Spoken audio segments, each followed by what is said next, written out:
ఈ రోజు కేబినెట్ లో మేము తీసుకున్న డిసిషన్ జూన్ 1వ తారీఖు నుంచి ఫేర్ ప్రైస్ షాపుల ద్వారానే పీడిఎస్ రైస్ లబ్ధిదారులందరూ కూడా చేరవేసే విధంగా నిర్ణయం తీసుకున్నాం.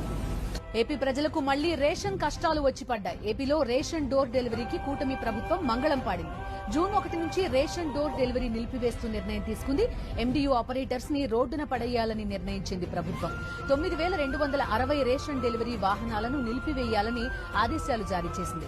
కూటమి ప్రభుత్వ నిర్ణయంతో మళ్లీ పాత పద్ధతిలో రేషన్ షాపుల నుండి బియ్యం సరఫరా చేయనున్నారు. కరోనా కష్టకాలంలో కూడా రెడ్ జోన్లలో కూడా మేము బియ్యం పంపిణీ చేశాం. అయితే ఏమైంది, ఈ వ్యవస్థ బాగుంది, ఎండిఓ వ్యవస్థ మీరు కొనసాగించాలి, ప్రభుత్వం తీసుకున్న చర్యలు బాగున్నాయని గత ప్రభుత్వంలో మమ్మల్ని మెచ్చుకున్నారు.